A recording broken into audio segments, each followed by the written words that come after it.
Well, hello. I am trying out doing a live movie review. Okay, so I'm a big Frank Herbert fan. You can see there it is. Dune books up in here. My other two bookcases have more of them, and Frank Herbert books. I started reading these like back in '75. Unbelievably intense for a kid like in what it was, I sixth grade, fifth grade, and yeah, just mind bending stuff. I don't know if I'd have the patience to read it now, but I've read these books many times, seen the original movie many times, and I've watched the Sci Fi Channel miniseries a number of times. So I love these. I was really pleased with Dune Part One overall. Um, is it Denis Villeneuve? He he did a great job. Looks good, looks fabulous. Actually, there's a sense of size and scale that wasn't in the original movie. It just didn't feel right. He avoided getting into the navigators, which probably makes sense. I miss them, but I think it makes sense because it's just a lot and it doesn't really play into it. So they kind of skip all of the space travel so they can spend more time here. But that said, he also he could have tightened it up. You could have taken 20 minutes out of this movie pretty easily. So, bottom line, I love the movie, but I want to give my nitpicks because I like to nitpick. I didn't care for Timothy Chalamet as Paul Atreides. I think he works okay for young Paul on Caladan. The problem is I think you needed somebody who had the ability to be grittier, and I don't know that Timothy has the gravitas to be grittier, and he has very feminine characteristics. I think in this one they could have at least like say cut his hair a little more stark. I don't know if he can grow a beard, but get some facial hair going. At least look grittier.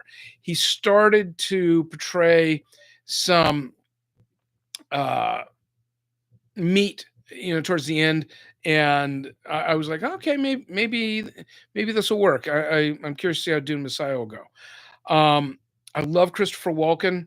He was an odd choice for Emperor, I thought, because I can't do an impersonation, but he has a moment of intensity and weight, but he I don't think there was enough of it. No, it was okay. My biggest beef is Zendaya as Chani. They keep trying to make her a thing. I don't know why. She's a real actress in the things I've seen her in. I didn't care for her in Spider Man, but her and the other younger women that are part of the Fremen, they're not gritty. They seem like American high school girls. There's there's a lack of intensity and depth, and it's more poutiness, I suppose.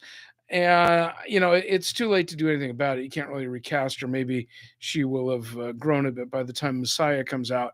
But just she was a real missed opportunity. I don't know why they went with her. There was I think Florence Pugh Pugh did good as the Emperor's daughter.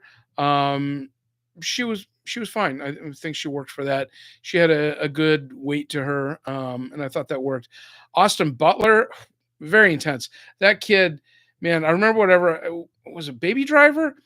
Who thought was going to turn into the actor that he turned to? I guess like Sean Penn, but it just man, just great, great work by him. He very interesting. So some other things that they did. I'm all over the place. They got into some details around the atomics, which was interesting. That's kind of blipped over. They kind of have them. I guess that's your wedding present as you get the family stockpile of nuclear weapons. But they actually go and you see them, and here's the arsenal. So not necessary, but I liked it. There was a couple things they did like that. They messed with the book and a little bit of the chronology a bit. Not bad. I think it's still really good. But again, you could have cut 20 minutes out and tightened it up a little bit.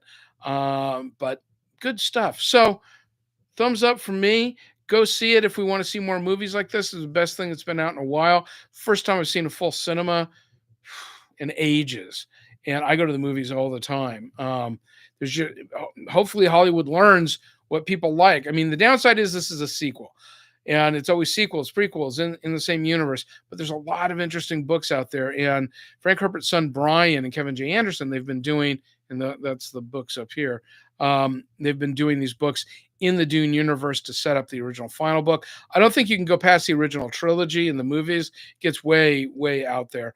But I think a lot of those books that Kevin and Brian did could really be Game of Thrones kind of stuff, because they really tighten things up. It's not as cerebral, so you could really take something, and I think you could make it work.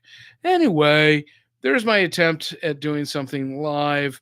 Normally, I like to edit what I do and tighten it up, because you go off on tangents. But there's a live stream for the 2 or 3 people that are going to see it, and maybe I'll review more things down the road.